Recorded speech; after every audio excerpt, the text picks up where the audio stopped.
राधे राधे भगवान जी। अब ये जड़ भरत की हम कहानी आगे, रघुगुण और जड़ भरत की कहानी ले रहे हैं आगे। कि जड़ भरत जो थे वो एक बहुत बड़े राजा थे और उन्हें अचानक वैराग आ गया और वो जंगल में चले गए और वहाँ बहुत प्रेम से वो भगवान की भजन किया करते थे और बहुत प्रेम से उनका मन भी लगा करता था भगवान में। भगवान के लिए आंसू बहते थे उनके। अचानक एक बार क्या हुआ कि एक हिरनी जो कि गर्भवती थी, अ, वो वहीं नदी किनारे पानी पी रही थी।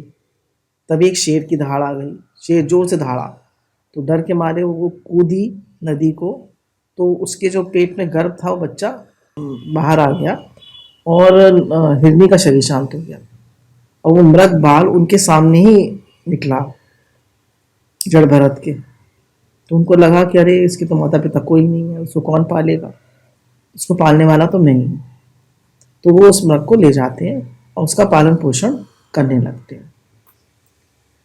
अब उनका ये सोचना कि इस मृग को पालने वाला कोई नहीं है, तो मृग को पालने वाले भगवान हैं, हम सबके पालनहार भगवान हैं। तो उनका ये सोचना, क्योंकि गुरु का अभाव था, उनके जीवन में गुरु नहीं थे, तो उनकी मृग बाल में आसक्ति हो जाती है और उस आसक्ति में ही उनका शरीर शांत होता है, तो मृग बनते हैं। अगले जन्म में मृग बनते हैं तो उन्हें बहुत दुख होता है, पर उन्हें क्योंकि उन्होंने इतना भजन किया था तो उन्हें अपना पिछला जन्म याद रहता। तो वो फिर एकदम अलग रहते हैं सब हिरणों से, सूखे पत्ते खाते हैं और फिर अगला जन्म उनको जड़ भरत का मिलता है। तो उसमें वो बिल्कुल संसार में नहीं फंसते, हर काम ऐसा करते हैं, बस भगवान का भजन करते हैं और भगवान में लगे रहते हैं और संसार से विरक्त रहते हैं। एक बार वो जंगल में जा रहे थे, जंगल में बैठे हुए थे, तो उधर से को राजा ने वो करा था कि मेरे बेटा हो जाएगा तो मैं नर बलि चढ़ाऊंगा। तो नर बलि चढ़ाने के लिए उनका एक जो आहार था वो चला गया था। एक आहार नहीं होता, एक व्यक्ति चला गया था जिसको नर बलि के लिए रखा था, वो भाग गया था। तो उन्होंने कहा कोई भी हो उसको पकड़ के ले आओ। जड़ भरत अब तंदुरुस्त से लगे तो वो उनको ले आए, पर क्योंकि ये बहुत बड़े ज्ञानी थे, बहुत विरक्त थे और पूरा इन्हें ब्रह्म ज्ञान था, तो जैसे ही इनको मारने लगते हैं तो देवी जी प्रकट हो जाती हैं और सारे डाकुओं का संहार कर देती हैं। डाकुओं के सरदार ने मन्नत मांगी थी कि मेरे बेटा हो जाएगा तो मैं नरबलि चढ़ाऊंगा।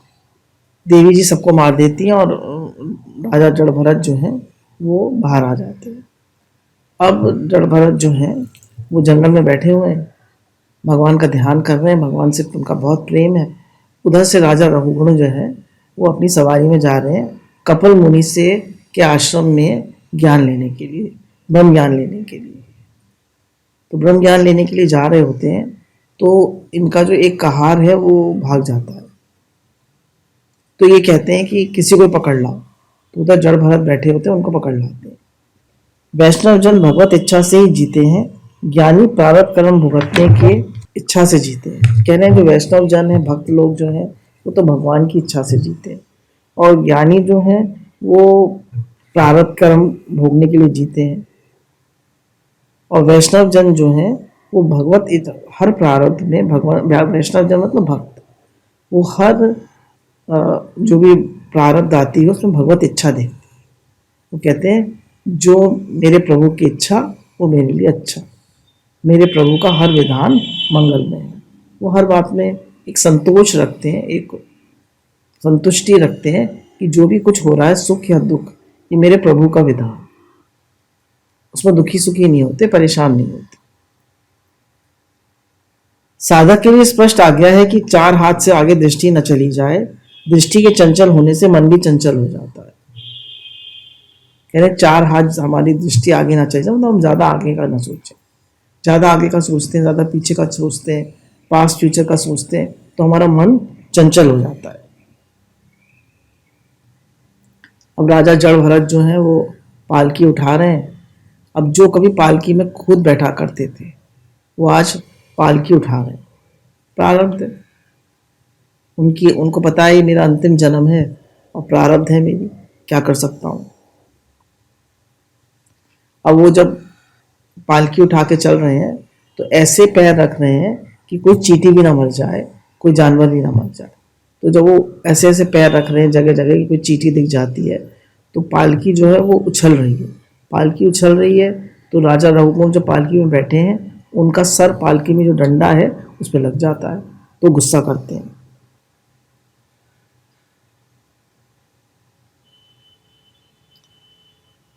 तो और भरत जी सोचते जाते हैं कि अब मेरा कुछ ही प्रारब्ध रह गया है, मरेगा तो शरीर ही, मैं तो नारायण से मिल जाऊंगा।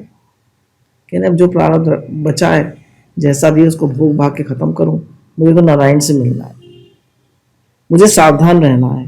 असावधान रहने से काम क्रोध लोभ आदि सिर पे सवार हो जाते हैं। सावधानी हटी दुर्घटना घटी। जैसे ही हम असावधान होते हैं वैसे ही हम पे काम क्रोध लोभ और मोह सवार हो जाते हैं।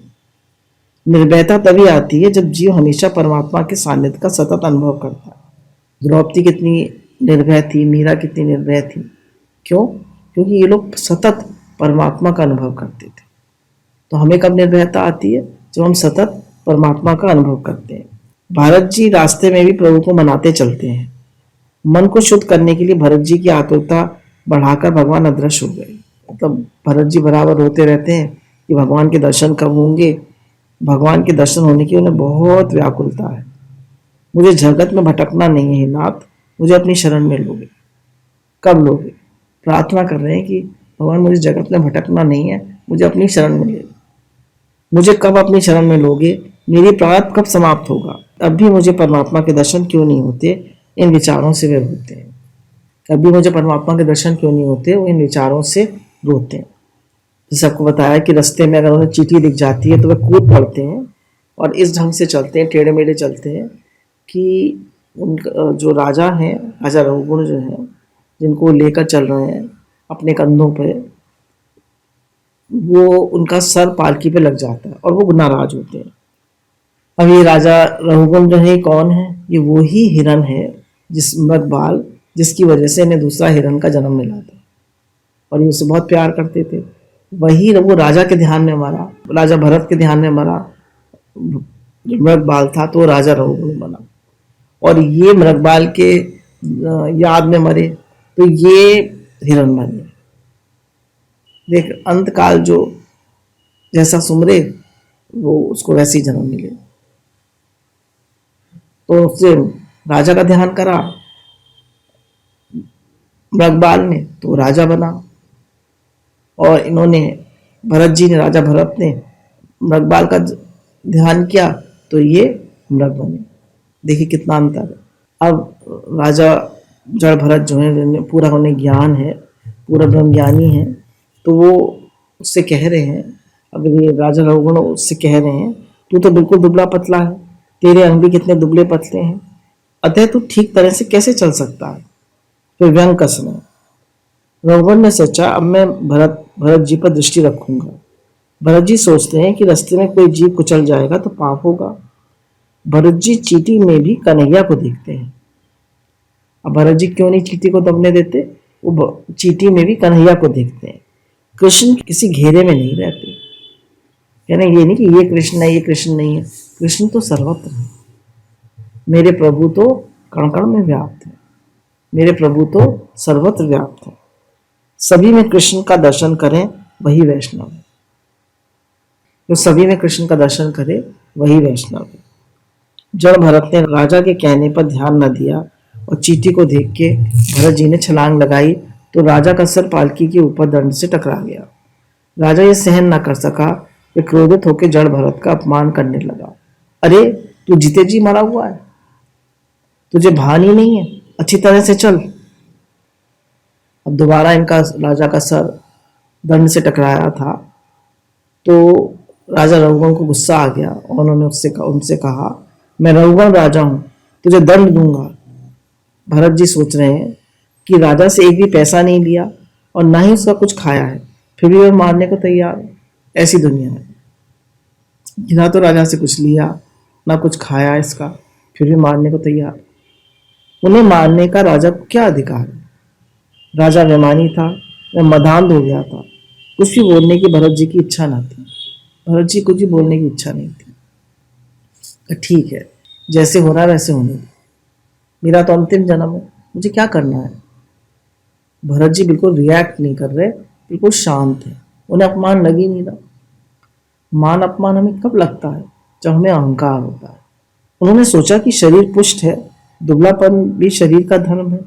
आत्मा तो को तो कुछ भी नहीं होना, कुछ भी नहीं होता। कहना भी दुबला पतला मुझे जो भी कुछ कह रहा है तो शरीर का धर्म है। और ये जो व्यंग कस रहा है मेरे ऊपर, मेरा अपमान कर रहा है, ये भी मुझे क्या लग रहा है? मैं तो आत्मा हूँ। तो कह रहे हैं सब बातें मेरे शरीर को कह रहे हैं, मैं तो इससे अलग हूँ, शरीर से असंग हूँ, मैं तो आत्मा हूँ, इसलिए मैं मौन ही रहूंगा। राजा भरत सोच रहे हैं। भरत जी फिर सोचने लगे, मेरा अपमान कुछ भी महत्व नहीं रखता, किंतु मैंने जिसे उठाया है वह रघुगण राजा यदि नरकवासी होगा तो पृथ्वी पर सत्संग की महिमा नष्ट हो जाएगी। उन्हें याद है कि ये वही राजा रघुगण, वही नरबाल है। सोच रहे हैं कि इसको मैंने उठा रखा है कंधे पर, और दूसरा अगर मैंने इसको सत्संग नहीं करा इसके साथ तो सत्संग की महिमा नष्ट हो जाएगी और मैं भी नरकवासी होऊंगा। जब ये नरकवासी होगा तो फिर लोग कहेंगे सत्संग नहीं सुनाया इन्होंने। जगत में सत्संग की बड़ी महिमा है, चाहे जो भी हो, किंतु राजा को जब मैंने अपने कंधे पर रखा है ही है तो मैं इसका उद्धार भी करूंगा। उन्होंने राजा को उपदेश देने का निश्चय किया। सत्संग की महिमा को निभाने के लिए आज जड़ भरत ने बोलना चाहा।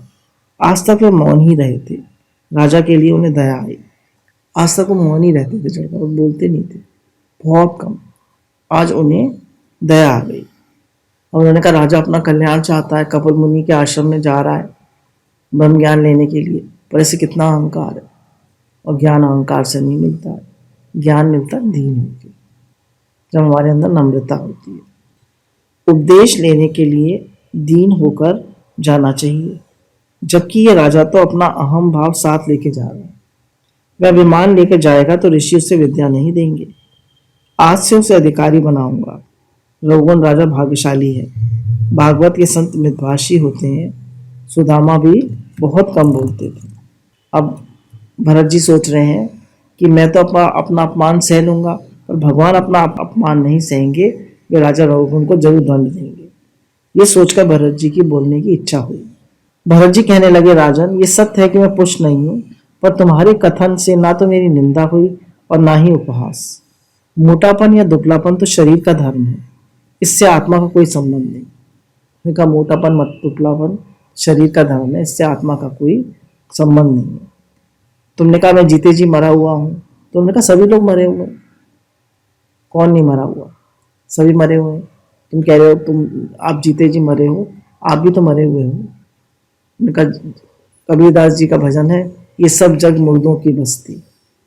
तो जब हम तत्व दृष्टि से देखते हैं तो शरीर का कोई महत्व नहीं है, तो हम कह सकते हैं सब मुर्दों की बस्ती है, क्योंकि सभी कुछ जगत में विनाश की ओर जा रहा है। धीरे धीरे सबका विनाश हो रहा है। रोज हमारी हर पल आयु कम हो रही है। नदी का भाव जैसे जैसे बहता जाता है, ऐसी ये जगत भी बह रहा है, निरंतर विनाश की ओर जा रहा है। तो उन्होंने कहा कि अगर हम तत्व दृष्टि से देखें तो ये जगत जो है वो सत्य नहीं है, सत्य परमात्मा ही है, जगत तो स्वप्नवत है। फिर वो भरत जी कहते हैं, राजन केवल ईश्वर ही सत्य है। तुमने जो मुझसे कहा कि तुम मुझे मारोगे, तो बताओ शरीर को मारने से क्या मेरी चाल बदल जाएगी? शरीर की पिटाई होने पर मैं सुखी दुखी तो नहीं होता। ये सब तो शरीर के धर्म है। शरीर को जो शक्ति देता है मन, और मन को शक्ति देती है बुद्धि। अब कह रहे हैं शरीर को कौन शक्ति देता है? मन। मन को शक्ति देती है बुद्धि। बुद्धि को चेतना मिलती है आत्मा से। शरीर के धर्म मुझको प्रभावित नहीं कर सकते। अब मन, शरीर को शक्ति देता है मन, मन को शक्ति देती है बुद्धि, बुद्धि को शक्ति देता है आत्मा। कह रहे हैं शरीर के धर्म मुझे प्रभावित नहीं कर सकते।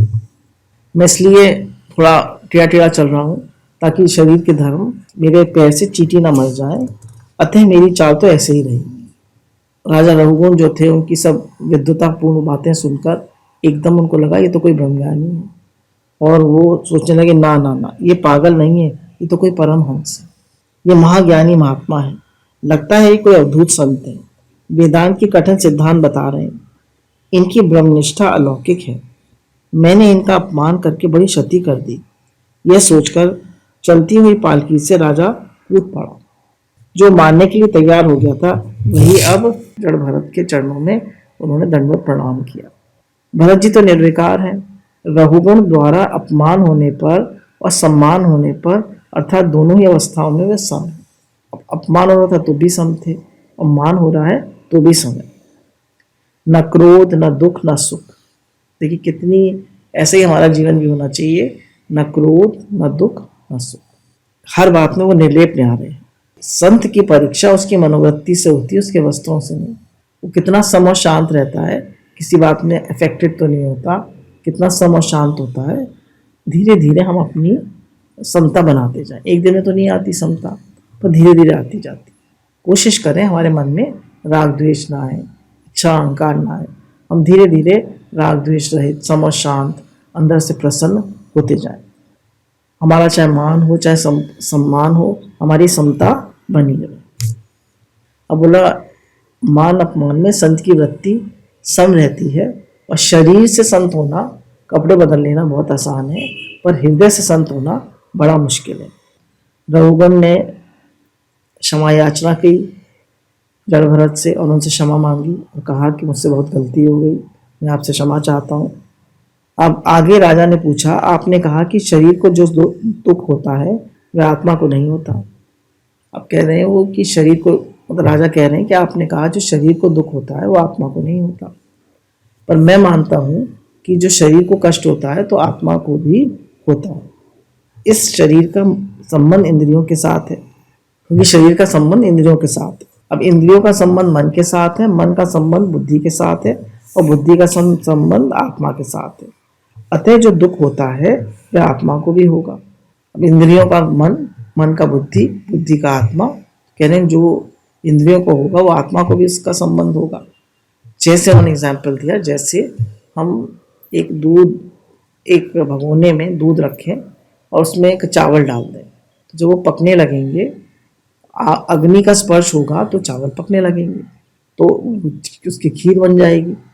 तो अग्नि अलग है और दूध और चावल अलग है, फिर भी दोनों का संपर्क हुआ तो चावल पक गए ना। तो उन्होंने कहा इसी तरह से शरीर, इंद्रियां और मन बुद्धि का संपर्क आत्मा से है, तो आत्मा को भी इफेक्ट आना चाहिए।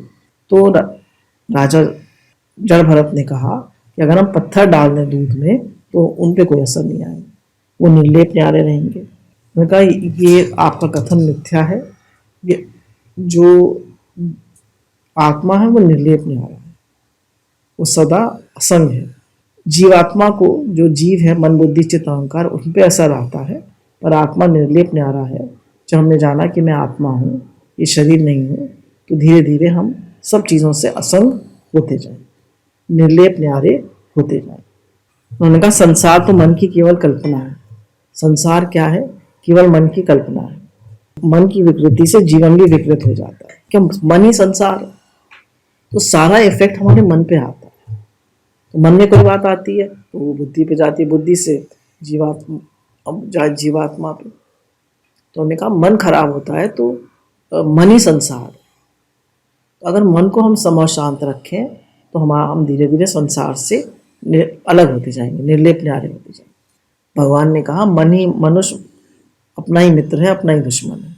जो मन से मिला हुआ है वो अपना दुश्मन है, जो भगवान से मिला हुआ है, भगवान की तरफ लगा हुआ है, वो अपना मित्र है। कह रहे अतः मन यदि सुधर जाए तो आत्मा को मुक्ति मिल जाएगी। बोले मन सम और शांत हो जाए, मन सुधर जाए तो आत्मा को मुक्ति मिल जाएगी। अब राजा कह रहे हैं कि एक बार तो मैं मृग मार्ग में फंस गया था, अतः मैं सावधान हो गया हूँ। और फिर अगर बच्चा भारी हो पर अपना बच्चा है, मेरा बच्चा, तो माँ को हल्का लगता है, और दूसरे का बच्चा हो वो हल्का भी हो तो माँ को भारी लगता है। बोला सारी बात अपनेपन की है। राजन, ये सब मन के धर्म है, अपना पराया, ये सब मन के धर्म है, आत्मा के नहीं। मन के सुधरने पर ही जगत सुधरता है। मन मृगबाग में फंस गया था, अतः मुझे पशु बनना पड़ा। कह रहे हैं बहुत सावधान रहना चाहिए। मन किसी में फंस जाता है, कहीं राग द्वेष कर लेता है। जैसे गुरु बताते हैं, ना किसी को बुरा समझो, ना किसी को बुरा कहो, ना किसी का बुरा मानो, और ना किसी को बुरा सोचो। बुराई का त्याग करो। बुराई का त्याग करने से अच्छाई स्वतः हो जाती है। और अच्छाई हम करने चलते हैं, बुराई का त्याग नहीं करते, तो उतना लाभ नहीं होता। हमें अच्छाई का अभिमान और हो जाता है कि मैं तो अच्छाई करता हूँ, मैं तो बहुत बहुत अच्छा आदमी हूँ। और अच्छाई का अभिमान बुराई की जड़ है। अब जैसे जैसे राजा वो भरत जी कह रहे हैं, तू तो एक कच्छप देश का ही राजा था, मैं तो पूरे भारत खंड का राजा था। भरत जी बता रहे हैं कि तू तो एक कच्छप देश का ही राजा है, मैं तो पूरे भारत खंड का राजा था, फिर भी मेरी क्या दुर्दशा हुई, केवल आसक्ति करने से। इसलिए मनुष्य को आसक्ति नहीं करनी चाहिए, हम सबको भी आसक्ति नहीं करनी चाहिए। सेवा करें पर आसक्ति ना करें। मेरा कोई नहीं है, किसी चीज़ की इच्छा ना करें, मुझे कुछ नहीं चाहिए, मेरा कोई नहीं है, मेरे तो सिर्फ गिरधर गोपाल, दूसरों ना कोई, मुझे तो सिर्फ सेवा करनी है। सब भगवान का है, मैं भगवान का हूँ, घर भगवान का है, भगवान के लिए सब कर्म करता हूँ, भगवान का दिया प्रसाद पाता हूँ, भगवान के दिए प्रसाद से भगवान के जनों की सेवा करता हूँ। या मेरा कुछ नहीं है। आप उस दिन का सोचिए जब आपकी आंख बंद होगी। तो आंख बंद होगी तो क्या आपका है बताइए, क्या आपका है? ये शरीर भी नहीं हमारा होगा, ये शरीर भी छूट जाएगा, तो किसको अपना माने? विषय आसक्त मन ही मन को विषय आसक्त मन ही जीव को फंसाता है, और मन विषय रहित होने पे जीव को शांति में मोक्ष पद की प्राप्ति होती है। जब मन विषयों में फंसा होता है तो वो हमें संसार में फंसाता है, और जब मन निरासक्त होता है विषयों से तो वो हमें संसार में फंसने नहीं देता। विषय क्या है? सुख, शब्द स्पर्श रूप रस गंध, मान अपमान मोह, शब्द स्पर्श, शब्द, मान अपमान, स्पर्श, मोह, आसक्ति, और फिर रूप, अच्छे कपड़े, रस, खाना पीना और सुगंध, यही सब हमें संसार में बांधे रहते। अब कह रहे हैं हमारा जो बंधन और मुक्ति का कारण है वो मन ही है। मन ही बंधन देता है और मन ही मुक्ति देता है। अगर मन जो है वो निर्विषय हो जाए तो वो मुक्ति कराता है, और विषय आसक्त हो तो वो दुख का दाता बनता है। विषयों का चिंतन करने से उसका मन फंस जाता है, तो उसका बंधन आत्मा अपने में मान लेता है, स्वयं पर आरोपित कर लेता है। ये सब मन की ही दुष्टता है। अतः मन को परमात्मा में स्थिर करो। तुम अपने मन को दंड दोगे तो यमराज तुमको दंड नहीं देंगे। कह रहे मन जो है संसार का चिंतन करता है तो मन जो है वो उन विषयों में फंस जाता है, और तुम अपने मन को दंड दोगे, अपने मन को कहोगे कि नो ये चीज़ नहीं खानी, नहीं दुखी नहीं होना। अब मन दुखी कर रहा है ना, जब भी हमें रोना आए, दुखी हो, क्या मन दुखी कर रहा है? मैं दुखी नहीं हो रहा, मैं तो आत्मा हूँ, मैं तो भगवान का हूँ। ये मन दुखी कर रहा है मुझे इससे नहीं मिल रहा।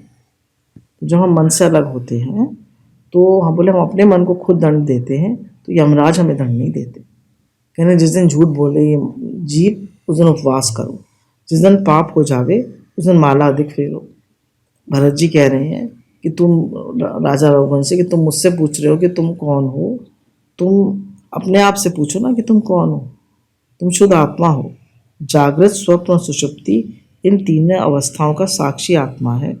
राजन ज्ञानी जगत को असत मानते हैं। जगत स्वप्न जैसा है, जैसे उनका जगत जो है वो स्वप्नवत है। जैसे हम स्वप्न में सो रहे हैं और एक शेर आ गया, अब हम बड़ा चिल्ला रहे हैं, बड़ा डर रहे हैं, डर के एकदम घबरा रहे हैं, पर जैसे ही जागते हैं तो कुछ नहीं, कहते हैं अरे कुछ नहीं, कोई शेर वेर नहीं था। उस समय तो हमें सच लग रहा था ना, उस समय तो हम डर रहे थे। तो बोले इसी प्रकार विषयों में से जिसका मन हट गया, छूट गया, वही जागा हुआ। बोले जागे हुए व्यक्ति कोई सुख दुख नहीं लगता। बोले विषयों से जिसका मन हट गया, माने उसको मान अपमान नहीं लगता, उसको अपने वाले में आसक्ति नहीं होती, उसको ज़्यादा कपड़ों का शौक में आसक्ति नहीं होती, किसी चीज़ में उसकी आसक्ति नहीं होती। इसलिए तुलसीदास जी ने कहा जानई तभी जीव जग जागा, सब विषय विलास विरागा। तुलसीदास जी ने कहा कब समझें कि जीव जागा, जब उसे सब विषयों से वैराग आ जाए। राजन इसलिए तो मैं कहता हूँ ये संसार मन का ही खेल है। संसार क्या है? मन का ही खेल है। मन कैसे शुद्ध होता है? जब वो सत्संग सुनता है। मन कैसे शुद्ध होता है? जब वो सत्संग सुनता है। महापुरुषों की सेवा से ब्रह्म की प्राप्ति होती। आप महापुरुषों की सेवा करो, आपको ब्रह्म की प्राप्ति होगी। सत्संग के बिना ज्ञान की प्राप्ति नहीं होती। अपने अपने स्वरूप का परिपूर्ण ज्ञान ही एक सत्य वस्तु है। एक ब्रह्म ही सत्य है। ब्रह्म सत्स्वरूप है, भेद से रहित है, परिपूर्ण है, आत्मस्वरूप है। पंडित उसका भगवान वासुदेव, कृष्ण आदि नामों से वर्णन करते हैं, अन्यथा तो जगत मिथ्या है। अब ये सब हमने जड़ भरत की कहानी सुनी, कैसे वो राजा रघुगुण को उपदेश देते हैं। अब हम थोड़ा खगोल भूगोल का या भरतवंशी राजाओं, भारतवर्ष के उपास्य देवों, सप्तखंड पृथ्वी, ग्रहों की स्थिति, सप्त पाताल लोकों और नरक लोकों का उल्लेख। अब ये थोड़ा सा शॉर्ट में दिया हुआ है, इसमें और शॉर्ट में हम लोग लेंगे। भरत जी ने प्रथम राजऋषि को दिव्य तत्व ज्ञान का उपदेश दिया और फिर भावाटवी का वर्णन किया। आत्मा को विवेक रूपी धन एक एक इंद्रिय लूट लेती है। कोई संत मिलने पर संसार रूपी वन में से बाहर निकालते हैं। संसार में अकेले कभी मत घूमो। कह रहे हैं संसार में जाते हैं तो हमारा विवेक रूपी धन, इंद्रियां और मन लूट लेते हैं। इसलिए कभी संसार में अकेले मत घूमो, किसी गुरु की शरण लो। क्योंकि सत्संग से हमारे मन में बार बार झाड़ू लगती रहती है और हम बार बार सावधान होते रहते हैं और हमारा मन बार बार सावधान हो जाता है। मन में जो बातें आती हैं हम उन्हें सत्य मान लेते हैं और उनसे मिल जाते हैं और अपने को दुखी सुखी करते रहते हैं। माया के कारण जीव सुख की आशा में इस संसार रूपी मन में भटकता है, किंतु उसे सच्चा सुख नहीं मिल पाता। कह रहे हैं उससे हमेशा ये 6 लुटेरे काम, क्रोध, लोभ, मोह, अहंकार ये लूटते रहते हैं और वो दुखी सुखी होता रहता है। 5 विषय, 5 विकार मन को लूटते रहते हैं। फिर मनुष्य शादी कर लेता है तो स्त्री की बाहें, छोटे छोटे बच्चे स्त्री की गोद में खेलते हुए सब पुरुष को लुभाते रहते हैं। धन, पुत्र, स्त्री, ये सब में मनुष्य का मन फंसा रहता है। का गृहस्थ आश्रम जो है वो एक जंगल की तरह से है, उसमें मन फंसा रहता है और मनुष्य को भटकाता रहता है। 5 विषय भटकाते हैं, 5 विकार भटकाते हैं। अब यहाँ पे हमको गुरु अलग तरह से बताते हैं। गुरु ये बताते हैं कि संसार भगवत स्वरूप है। दोनों दृष्टियाँ हैं। वैराग की दृष्टि से ऐसे बताते हैं और भक्ति की दृष्टि से बताते हैं कि संसार भगवत स्वरूप है, सब रूप में भगवान है, सबकी सेवा करो, अपना मत मानो, मेरा नहीं है, सब भगवान का है, सेवा करो। जीव जब भगवान के चरणों का आश्रय ग्रहण करता है तभी कृतार्थ होता है। और जब इस संसार में फंसा हुआ जीव कृतार्थ नहीं हो सकता। जब वो भगवान के चरणों की शरण लेता है तभी कृतार्थ होता है। संक्षिप्त शब्दों में कहें तो ये संसार मार्ग दारुण, दुर्गम और भयंकर है। अगर शॉर्ट में कहें तो ये संसार का रास्ता जो है दारुण है, बड़ा मुश्किल है और भयंकर है। मन को विषय आसक्त किए बिना श्री हरि की सेवा से तीक्ष्ण बनी हुई ज्ञान कृपाण को लेकर इस संसार वन के उस ओर पहुंच जाओ। कह रहे हैं इस वैराग की तलवार से सारी संसार को काटते हुए, सारे राग, द्वेष, इच्छा, अहंकार, सब संसार में जितनी बातें हैं सबको काटते हुए तुम उस संसार से उस पार हो जाओ। भरत जी प्रभु का ध्यान करते हुए शरीर त्याग कर देते हैं और इस संसार से मुक्त हो जाते हैं। इसके बाद आता है भारतवर्ष के उपास्य देवों और उपासक भक्तों का वर्णन। भगवान नरसिंह के भक्त इन मंत्रों का जाप करते हैं। मैं ओंकार स्वरूप भगवान नरसिंह देव को नमस्कार करता हूँ। ये नरसिंह भगवान का मंत्र है। हे देव, आप अग्नि आदि तेजों के भी तेज हैं, आपको नमस्कार है। हे वज्रनख, वज्र सी दाढ़ वाले, आप हमारे समक्ष प्रकट हो। हमारी काम वासनाओं को जला दीजिए, हमारे अज्ञान रूप अंधकार को नष्ट करें, हमारे अंतःकरण में अभयदान देते हुए प्रकाशित होइए। ये नरसिंह भगवान का मंत्र है। इसको जपते जपते श्रीधर स्वामी को वैराग हुआ था। अब मानव जीवन जो है ये भगवान की सेवा करने के लिए मिला है। यदि मानव शुद्ध संकल्प करे तो वह नर से नारायण हो सकता है। अगर हमारे संकल्प शुद्ध हो, मुझे भगवान आपसे प्रेम हो, मेरा मन आप में लगे, मुझे आप अच्छे लगे, मुझे संसार से वैराग हो, मेरा मन आप में लगे, तो हम इस संसार सागर से पार हो सकते हैं। अब कह रहे हैं देवता लोग भी जो है मनुष्य शरीर के लिए तरसते हैं। देवता भी मनुष्य शरीर के लिए तरसते हैं। हर एक किसी को ये मनुष्य शरीर नहीं मिलता। तो मनुष्य जन्म सभी पुरुषार्थों का साधन है। ऐसा कहकर इस भारतवर्ष में जन्मे हुए मनुष्य की महिमा देवगण इस प्रकार गाते हैं।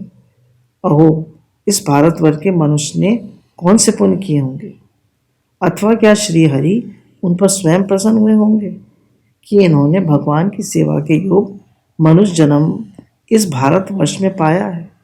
कह रहे हैं ये हम लोग को मनुष्य शरीर मिला है जो देवताओं को भी नहीं मिलता। देवता अपने पुण्यों को भोगते हैं और जानवर अपने पाप कर्म को भोगते हैं। मनुष्य योनि जो है वो दोनों के लिए है। अपने पाप कर्म भी भोगता है जब दुख आता है तो, और जब सुख आता है तो अपने पुण्यों को भोगता है। और भगवान की उपासना करके ये संसार से सुख दुख से ऊपर उठकर मुक्त भी हो सकता है। मनुष्य जन्म श्री हरि की सेवा करने के लिए उपयोगी होने के कारण ही हम इसकी इच्छा करते हैं। इस सौभाग्य के लिए ही हम भी सदा इच्छुक हैं। इसके बाद आता है भौगोलिक वर्णन। इस खंड में पृथ्वी के 7 खंड का वर्णन है, सप्तद्वीप और 7 समुद्र का वर्णन है। भारत खंड के स्वामी देवनारायण है। 7 समुद्र और 7 को निकालो, 7 कॉन्टिनेंट्स और 7 ओशंस, 7 ओशंस और 7 द्वीप। और कह रहे हैं इन सब के स्वामी भगवान है। भारत खंड कर्म भूमि, कह रहे हैं और सब जितने भी देश हैं वो सब भोग भूमि है। भारत खंड कर्म भूमि है। अन्न खंड भोग भूमि है। भारत खंड में जन्म प्राप्त करने की इच्छा तो देवों को भी होती है, देवताओं को भी होती है। शरीर की भागवत में स्तुति भी की गई है और निंदा भी। इस मानव शरीर से भगवत सेवा मुकुंद सेवा हो सकती है। इस स्कंद में ग्रहों की स्थिति का भी वर्णन किया गया है। इसी स्कंद में 7 पातालों का प्रतिपादन किया है। इन पातालों के नीचे शेष नारायण है। राजा ने पूछा नरक लोक कहाँ है? कह रहे हैं जो हमारी पृथ्वी है इसके नीचे पाताल है। ये पृथ्वी लोक, स्वर्ग लोक और पाताल लोक।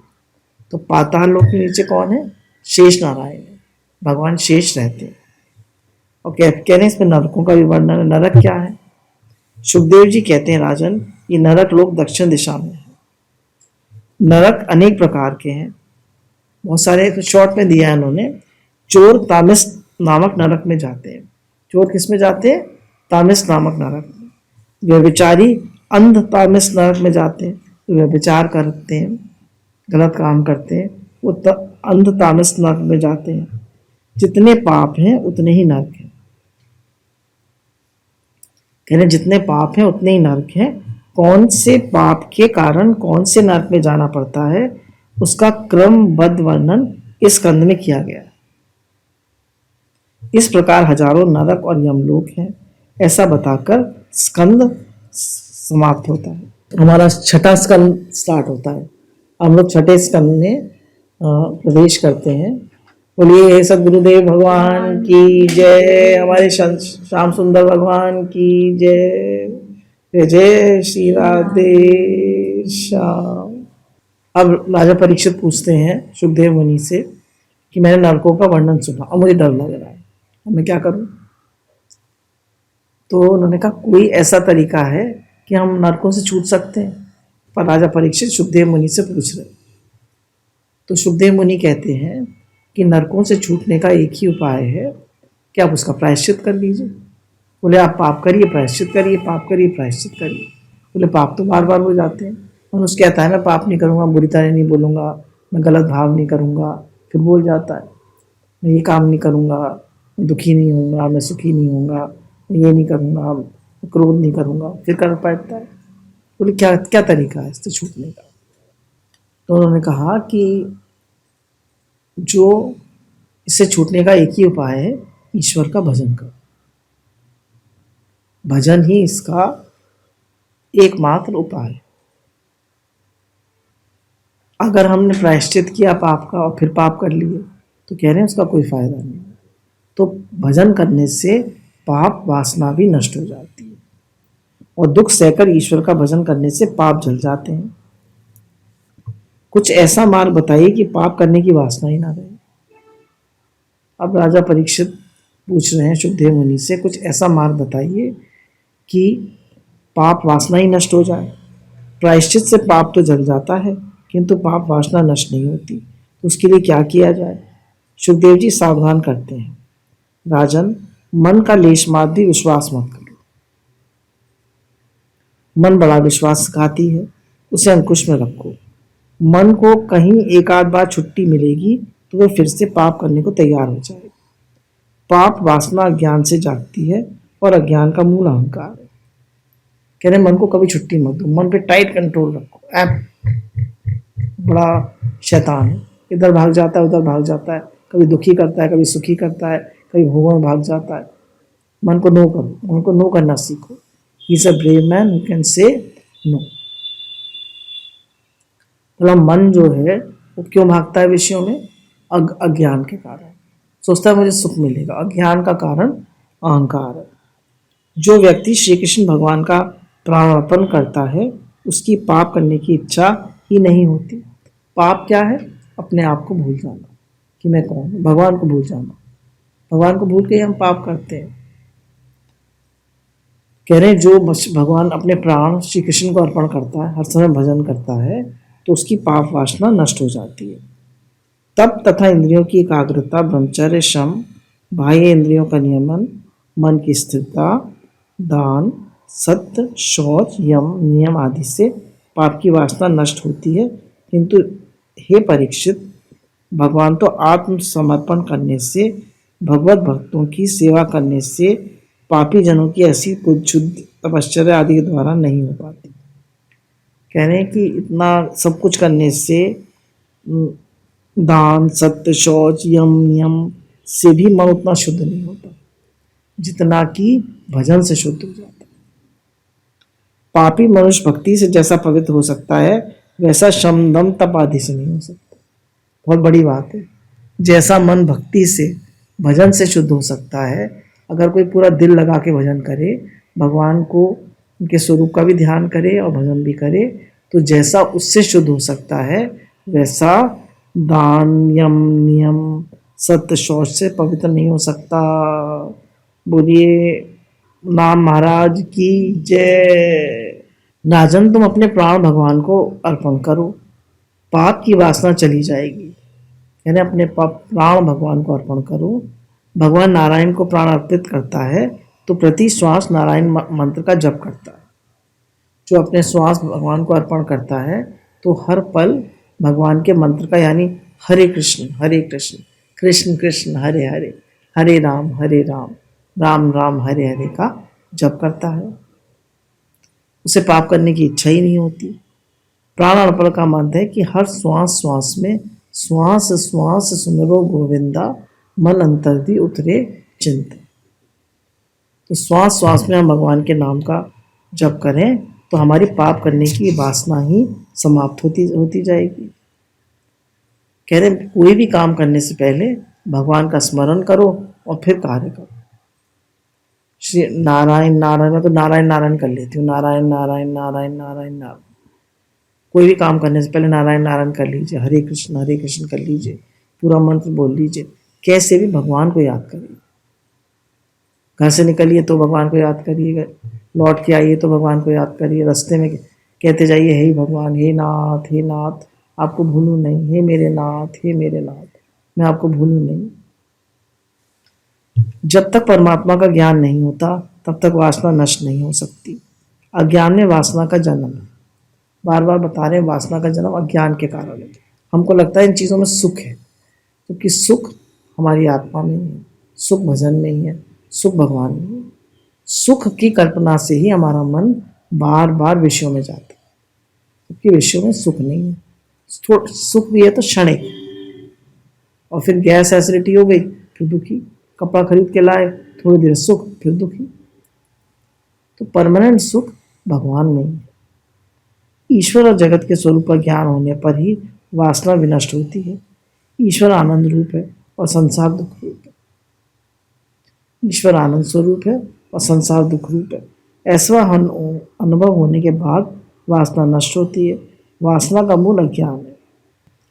अब जब तक वासना नष्ट नहीं होती तब तक कहने पाप होते ही रहते हैं। क्या करें फिर? इंद्रियों को रोकने से नहीं, किंतु उन्हें प्रभु की ओर मोड़ देने से ही वासना का नाश होता है। कह रहे इंद्रियों को कहाँ तक रोकोगे, उनको भगवान की ओर लगोगे। जो मन में आए देखो है ही भगवान। आँख से देखें तो भगवान, हाथ से काम करें तो भगवान के लिए, कान से सुने तो भगवान की बात सुने, मुख से बोले तो भगवान का नाम बोले, भगवान की बात करें। कुछ सब इंद्रियों को भगवान में लगा दीजिए। प्रत्येक इंद्रियों को परमात्मा की दिशा में मोड़ देने से वासना का नाश होगा।